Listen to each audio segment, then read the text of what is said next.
I travelled to the biggest railway museum in the world with LNER in first class. Good morning from just outside of London King's Cross railway station. With it being quite chilly, I headed inside. We don't have very long here before our 8:33 departure up to Newcastle, and the first class lounge is just there next to the Waitrose. Let's hop inside quickly. I headed upstairs to the lounge. So here we are in this fantastic lounge. It's actually going to be remodeled pretty soon, so it's not going to stay like this for a lot longer. We've got coffees and teas and all of that stuff, but we will also be getting that on our train up, and we're going to be getting off where? At York. Naturally, my camera woman helped herself to a drink, and we headed out to the stunning concourse at King's Cross. That there is our train just beneath me, departing from platform 7, and I've just taken a lift down to platform 6 and 7. The LNER Azuma waited patiently at the platform as I hopped in. And here we are on this LNER Azuma service, which is about to propel us up to York with a couple of stops. First impressions were made by my camera woman Evelyn. High quality train. And before I knew it, we were on the move. I can hear food coming, and I'm excited to eat it. Breakfast is coming. We sped through London with its tall buildings, slightly shorter buildings, and a myriad of suburban stations. So we've just been handed this fantastic winter menu because it is still technically winter. There was a wide selection of breakfast and brunch items, as well as some dinner options, which I would sample later. Now I'm sure that you're all wondering what I got to eat. So I got a toasted tea cake for my breakfast. As well as that, I got a Cadbury's hot chocolate to drink, and that is because it was created in York, which is where we're heading off to. Cheers. But what did Evelyn get? I'm going to get the bacon roll. The first class carriage was relatively quiet, so I enjoyed the lovely views from the Digswell Viaduct and some fields. Soon, however, the food arrived. Now, as I got this toasted tea cake, obviously it's going to need some Lurpak spreadable butter, invented in 1901, so we'll pop that on there. Yes, look at that. Delightful tea cakes aside, we raced a Thameslink train into Stevenage. Lovely. Let's keep going. And leave we did, winning the race. But what did Evelyn think of her roll? The bacon roll is very good. The flavours are very flavourful. A flooded river and many, many fields later, I got a top-up of some orange juice and a gingerbread biscuit. This stretch of railway line which goes between Peterborough and Grantham is quite famous, as it is where the fastest steam locomotive in the world, Mallard, broke that record, travelling at a whopping 126 miles an hour down this very stretch of track. What's even better is that we're going to see this locomotive at the National Railway Museum, which is where we are headed. The landscape grew flatter as we arrived into Grantham, the last stop on this train before York. The town of Grantham was actually the birthplace of Isaac Newton, and with this information weighing on me, we left behind the industry for greener pastures. We're now passing through Newark Northgate, so we're now firmly on our way up to York. We've gone past it, but there is also a very interesting piece of architecture coming up, which is the Newark Flat Crossing, the only one in the UK in which two tracks simply cross over each other.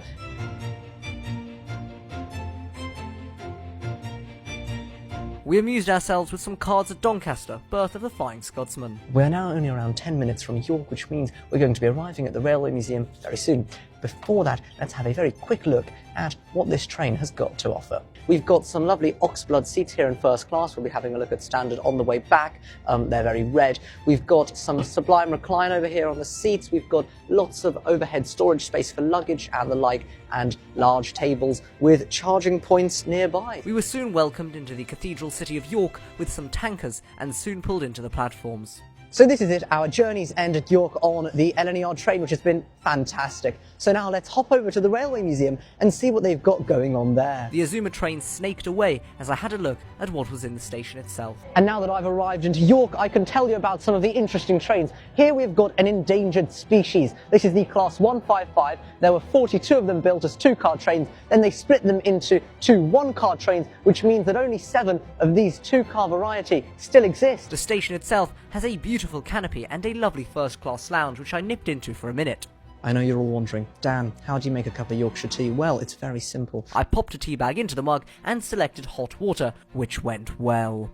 With the Yorkshire brew ready, I controversially poured some milk into it. The first class lounge here at York Station is fairly new. It only opened in 2021 and it's very nice, relaxing, sort of chilled out atmosphere. I'm quite a fan. We soon said farewell to the lounge and made our way to the museum. Now, as I stand here on this footbridge behind me over there, you can see the vast Railway Museum. It really is huge. There's so much stuff inside and I can't wait to hop down and have a look. And the Railway Museum has recently had quite a refurbishment, so all of this is brand new, the entrance is brand new, and the museum, well, the trains in there are not so new. We are now in the National Railway Museum. There are plenty of fascinating things here. I've just spotted something which is absolutely incredible. Over there is the last steam locomotive ever built in the UK, Evening Star. Let's have a closer look and then see what else there is. The locomotive was built in 1960 and marked the end of steam traction in Britain.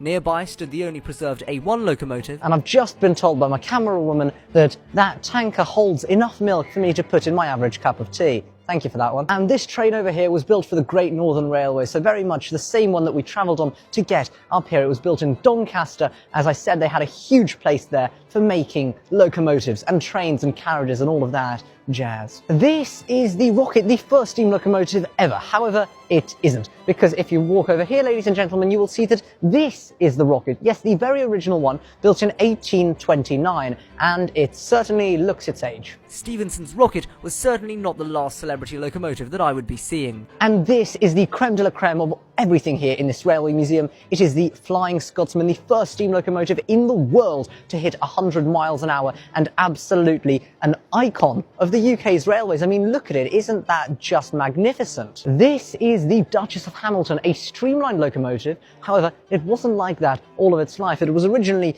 built like this, then it was taken off, and then it was put back on quite recently, so it's an interesting little character. There was also a dissective locomotive, as well as the Mallard. It is the fastest steam locomotive in the entire world, hitting 126 miles an hour at Stoke Bank, looking straight out of the 1930s, which it was. And this is one of the most iconic trains here in the UK, the high-speed train HST. These were in service from 1976 until 2025 in England, and they're still in service in Scotland, so you can still ride on one. The first one is preserved here at the Railway Museum. And that's enough of British trains for the minute as we venture into Japan with this Shinkansen bullet train. The seats are very comfortable here. I'm quite a fan. Feels a lot like an aeroplane where I can just sit here and watch the sky, well, the rails. Having seen many trains, we headed to Station Hall, which had lots of coaches. This is Station Hall, which very recently underwent a full refurbishment, so everything here is all up to spec, brand new, and looking lovely. Having a good look around, we headed into the city centre with its imposing cathedral, charming alleys and river. So I've had a fantastic time in York, visited the Railway Museum and had a look around the fantastic city centre.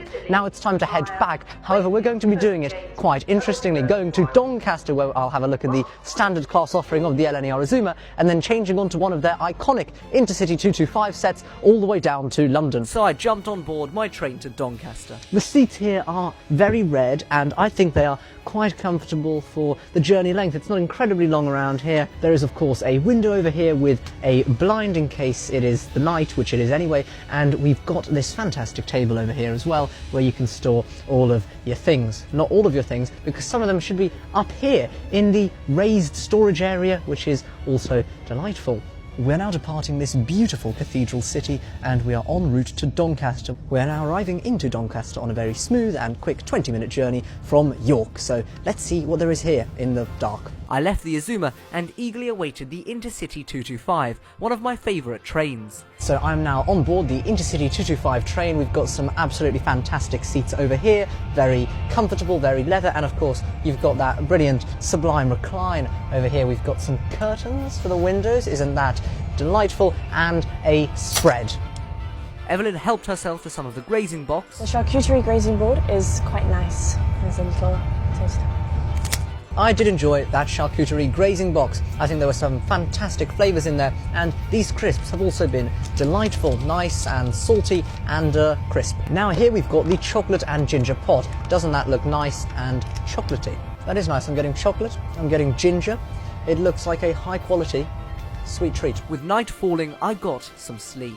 So there we go. LNER has got two trains in their fleet, which we have taken up to York and back. We've got the LNER Azuma. They've got some lovely modern amenities, and we've got the 1980s built classic Intercity 225s. These are going to be going quite soon to be replaced with even newer trains, and I think that while they're here, you should still try to ride them. They are fantastic products, and of course, so are the Azumas. I would absolutely recommend visiting York. It is a brilliant place. Thank you so much for watching. Goodbye.